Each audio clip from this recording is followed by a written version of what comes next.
Good morning, students. How are you all? Students, yesterday we have started chapter number 16 of EVS class 3, that is Animal Around Us. इस chapter में हमने देखा था कि कैसे हम एनिमल्स की केयर करते हैं, किस किस तरह के एनिमल्स हमारे घर के आसपास या हमारे घर के अंदर रहते हैं. कुछ टाइप ऑफ एनिमल्स हम इसमें देख चुके.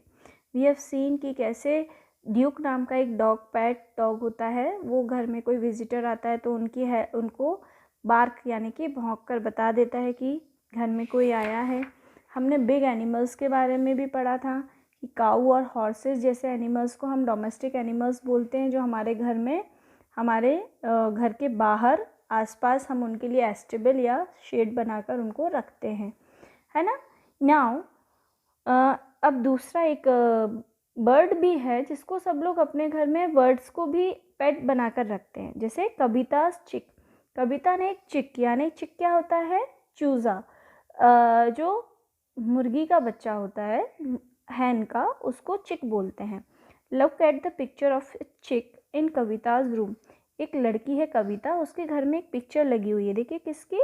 एक चिक यानी कि एक चूज़े की पिक्चर है. हर uncle gifted the chick to her when she visited his poultry farm. जो लोग poultry farm मतलब क्या होता है? जो लोग हैन या कॉक या फिर चिक्स को अपने उसमें एक फार्म हाउस में रखते हैं, वो पोल्ट्री फार्म कहलाता है. वहाँ पर वो लोग क्या करते हैं? हैन की, कॉक की और चिक की केयर करते हैं. ठीक है.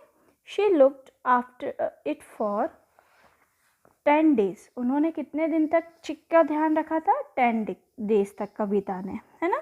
She had to give it back when it grew up and could not be kept in the basket anymore. अब जब वो बड़ा हो गया तो वो बास्केट में नहीं आता था, पहले तो छोटा था. तो कविता क्या करती थी? चिक को बास्केट में रख देती. पर अब क्या हो गया? अब क्या हो गया? अब वो बड़ा हो गया. 10 days में वो चिक बड़ा हो गया. अब इसलिए वो उसको एक बास्केट में तो रख नहीं सकती थी, तो उसने अंकल को उसको वापस दे दिया. और कविता ने क्या किया? जब चिक को वापस दिया तो Kavita took a picture and hung it in her room as a memory. उसने ऐसी उसकी एक पिक्चर ली और उसको अपने रूम में रख लिया, है ना. Do you have a pet of your own? अब वो लोग आपसे ये पूछ रहे हैं, क्या आपके पास कोई ऐसा पेट है घर पर? If yes you can say yes, if no you can say no. Okay. A pet gives us a lot of joy but it is also means a lot of responsibility. अब कुछ लोग सोचते हैं कि घर में पेट रख लिया बहुत मज़ा आएगा, बट साथ में रिस्पॉन्सिबिलिटी यानी कि जिम्मेदारी भी बढ़ जाती है. क्या बढ़ जाती है? जिम्मेदारी भी बढ़ जाती है ना. कैसी जिम्मेदारी? अब वो पेट आपके घर में, जैसे हमारे स्कूल में रिमी है ना, आंटी जी की जो डॉगी है, अगर वो उनके घर में है तो उनकी जिम्मेदारी है ना कि उसको टाइम पर खाना मिले, पानी मिले. अगर वो बीमार हो तो उसको डॉक्टर के पास लेके जाना. ये सब कौन करेगा? ये सब उनको ध्यान रखना पड़ेगा. Animals are like human beings. Animals भी हम लोगों जैसे ही होते हैं. They also need food, shelter, love and care. अब आप कहने को तो पेट डॉग रख लो और उसको घर पे लाके मारो पीटो, खाना नहीं दो टाइम पर, तो हम उसके साथ क्या करेंगे? गलत करेंगे. अगर वो हमारे घर में है तो उसको टाइम पर खाना मिलना चाहिए, सही शेल्टर मिलना चाहिए. ये नहीं कि हम कहीं पर भी उसको बाहर ही बांध दिया, रात को ठंड में बारिश हो रही है वो बेचारा बाहर बंधा है, ऐसा नहीं होना चाहिए. लव, उसको भी प्यार हमें देना पड़ेगा और केयर भी उसकी करनी पड़ेगी. Keeping a pet is fun but it means a lot of responsibility. ये हमने ऊपर भी देखा. अगर आप घर में पेट रख रहे हैं तो मज़ा तो आएगा, पर साथ में हमको उसकी ज़िम्मेदारी भी उठानी होगी. They must be kept clean. पहली चीज़, उसको क्लीन रखना पड़ेगा. ये नहीं कि वो मिट्टी में खेल रहा है, गंदा हो रहा है. आप खुद सोचो, अगर वो गंदा होगा तो वो तो बीमार होगा ही होगा, साथ में अगर वो गंदा रहेगा तो हम भी बीमार होंगे ना, हमारा घर भी गंदा होगा. तो इसलिए हम उसको फर्स्ट थिंग हमें क्या रखनी चाहिए? उसको क्लीन रखना चाहिए, टाइम टू टाइम नहलाना, है ना. In case an animal falls sick. अगर अब वो एनिमल बीमार हो जाता है, we must get it treated by a vet. Veterinarian, हमने पहले भी ये वर्ड पढ़ा है। अगर कोई बीमार हो जाता है एनिमल तो उसको किसके पास लेके जाते हैं? वेटरनेरियन डॉक्टर के पास लेके जाते हैं। Playing with a pet and cuddling it is very relaxing after a long tiring day. Cuddling यानी कि उसको ऐसे ऐसे ऐसे ऐसे प्यार करना, उसके साथ रहना हमको बहुत रिलैक्स करता है। जैसे मान लीजिए कोई पूरे दिन भर का थका हुआ है और अगर उनके घर में पेट है तो वो पेट के साथ खेलेंगे तो वो रिलैक्स फील करते हैं। All the tiredness goes away when your dog licks your hand, wags its tail and looks at you with loving eyes. अगर आपका पेट आपके पास आकर अपनी टेल को ऐसे ऐसे हिलाता है, आपके हैंड्स को प्यार करता है, आपको प्यार भरी आँखों से देखता है, तो आपकी पूरी दिन भर की थकान दूर हो जाएगी। Animals are our friends and partners on the earth. Animals हमारे फ्रेंड्स हैं और जिस तरह पे अर्थ पे हम रहते हैं वो भी अर्थ पे रहते हैं, तो वो हमारे क्या हो गए? Partner. They share the same earth with us and have an equal right to live. कुछ लोगों को देखा होगा आपने, कई बार सोशल मीडिया पर भी ऐसे वीडियोस आते हैं जिसमें हम देखते हैं कि लोग बाग एनिमल्स को मारते हैं, पीटते हैं, परेशान करते हैं बेफालतू में। तो ऐसे लोग बहुत गंदे लोग होते हैं। उनको ये समझना चाहिए कि जिस तरह से इस अर्थ पे हमारे को रहने का अधिकार है, सेम वही अधिकार इन एनिमल्स का भी है। उनको भी प्यार की ज़रूरत है और उनको भी अर्थ पर रहने का उतना ही हक है जितना हमारा है।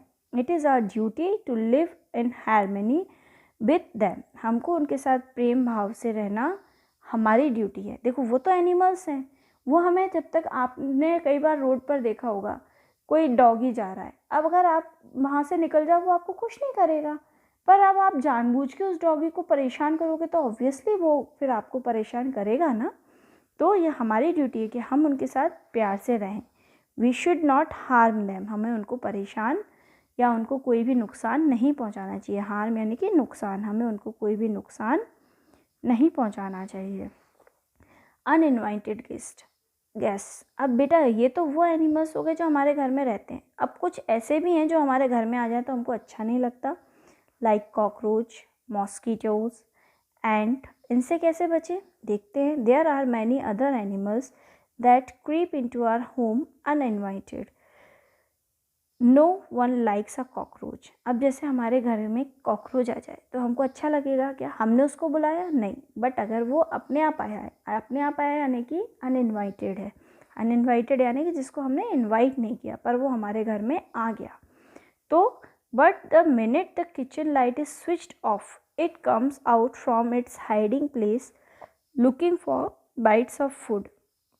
जैसे ही हमने लाइट किचन की बंद करी, अगर हमारे किचन में कुछ भी खाने की चीज़ पड़ी हुई है तो ऑब्वियसली वो खाना ढूंढने के लिए हमारे किचन में आ जाएगा। You have to keep your home very clean to safeguard it from cockroaches. और अगर आपको कॉकरोचेस से अपना घर बचाना है, कॉकरोचेस से, तो हमको क्या करना पड़ेगा? हमें हमारा घर बहुत साफ़, बहुत क्लीन रखना होगा। किचन में खाना बनाया, काम हुआ, पूरा किचन क्लीन करो ताकि कॉकरोच आ ही नहीं पाए। Make your home insect proof, otherwise they enter the kitchen और cupboards and damage food packets, clothes, books etcetera. फिर नहीं तो अगर हम इनको क्लीन नहीं रखेंगे तो हमारे घर में आएंगे, हमारी चीज़ों को ख़राब कर देंगे। In the same way lizards enter the house, staircases and verandas in search of mosquitoes, insects etcetera. अब चूँकि हमारे घर में ऑलरेडी इंसेक्ट्स हैं, कीड़े मकोड़े हैं, तो उनके पीछे पीछे कौन आ जाएगी? लिजार्ड यानी कि छिपकली भी आ जाएगी, है ना। इट इज़, अब इन सब से बचना है तो हम क्या कर सकते हैं? It is important to keep our home clean. First thing, हमारा घर क्लीन होना चाहिए। Second, there should be no holes, uncovered pipes और broken windows to allow the uninvited guest to enter our home. अगर घर में कहीं छेद हैं फालतू के, है ना, पाइप टूटे हुए हैं या विंडो में कहीं होल हो रहा है, तो वहाँ से ये सब चीज़ें अंदर आ सकती हैं, इसलिए इनको सही करवाइए। Third thing, the doors and windows must have mesh to keep the flies, mosquitoes and rats out of our home as they spread germs and diseases. और हम क्या कर सकते हैं? हमारे डोर्स और विंडोज़ पे जाली, ऐसी जाली जो आती है ना, ऐसी ऐसी ऐसी वाली, वो लगवा सकते हैं बारीक वाली, जिससे क्या होगा, घर में ये मॉस्किटोज़, फ्लाइज, रैट्स कुछ भी नहीं आ पाएंगे, और ये नहीं आएंगे तो घर में कोई डिसीज़ नहीं आएगी, है ना। So be careful, protect your home and keep your neighbourhood clean. और अगर हमको बीमारियों से बचना है, keep epidemics and diseases away. Epidemics जैसे अभी हो रखा है कोरोना से बचना है तो घर के आसपास, घर में सब जगह सफाई रखिए, है ना। सेम वही वे में अगर सिर्फ घर साफ रखने से नहीं, हमारे घर के आसपास का एरिया भी, घर तो साफ है पर घर के बाहर डस्टबिन बना हुआ है, कचरा डला हुआ है, डस्टबिन बना हुआ है मतलब घर के बाहर ही हम कचरा डाल देते हैं, गार्बेज डाल देते हैं, तो क्या होगा, ढेर सारे इंसेक्ट हमारे घर में आएंगे, वो वहाँ पर पैदा होंगे और हमारे घर के अंदर आएंगे खाना ढूंढने के लिए, और हम लोगों को बीमार करेंगे, है ना। इसलिए इन सब से बचना है तो हमको क्या करना होगा, घर और घर के आसपास का एरिया क्लीन रखना होगा, है ना। एपिडेमिक्स मतलब होता है कोई भी महामारी, जैसे कोरोना है ना, पहले मलेरिया भी महामारी माना जाता था, है ना, डायरिया है, कोई बहुत सी ऐसी बीमारियां जिनमें किसी की भी डेथ हो सकती है, उनसे बचना है तो घर के आसपास सब कुछ क्लीन होना चाहिए और घर भी क्लीन। ओके स्टूडेंट्स, ये हमारा चैप्टर यहाँ फिनिश होता है। Tomorrow we will do its exercise. Till then bye bye, take care.